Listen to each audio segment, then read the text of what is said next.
ગત 30 જૂન 2024ના રોજ રાજ્ય સરકારે Gujarat medical education and research સોસાયટીની મેડિકલ કોલેજની ફીમાં વધારો કર્યો હતો.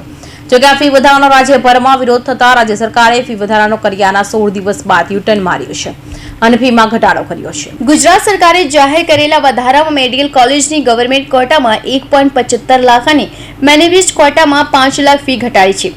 ગવર્મેન્ટ કોટામાં જાહેર કરેલી 5.50 લાખ ફીને બદલે હવે 3.75 લાખ નક્કી કરી છે, જ્યારે મેનેજમેન્ટ કોટામાં જાહેર કરેલી 17 લાખને બદલે હવે 12 લાખ ફી ચૂકવી પડશે. જો કે આ ઘટાડો જાહેર કરવા છતાં પાછલા બારણેથી તો ગવર્મેન્ટ કોટાની ફીમાં 35,000નો અને મેનેજમેન્ટ કોટાની ફીમાં 2.25 લાખનો વધારો કર્યો છે. હવે ગવર્મેન્ટ કોટામાં એડમિશન માટે 3.75 લાખ અને મેનેજમેન્ટ કોટા માટે 12 લાખ ફી ભરવાની રહેશે.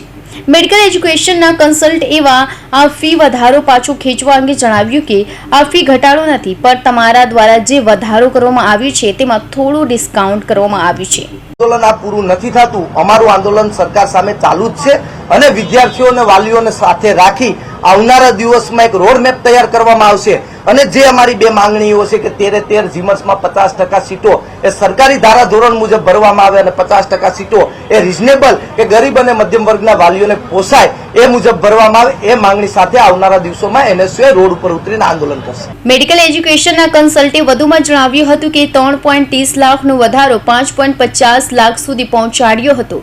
તે હવે 3.75 લાખમાં સીટ આપવાના છો અને 9 લાખની સીટ તમે 17 લાખ કર્યા હતા, તે હવે 12 લાખ કરવામાં આવ્યા છે. આ ફી વધારો અમને મંજૂર નથી. આ કોલેજમાંથી મેનેજમેન્ટ કોટાની સીટ રદ કરી તેને સરકારી કોટાની કરી દેવી જોઈએ. જો ફી વધારો પાછું નહીં ખેંચાય તો વાલી અને વિદ્યાર્થીઓ ફરી આંદોલન કરીશું.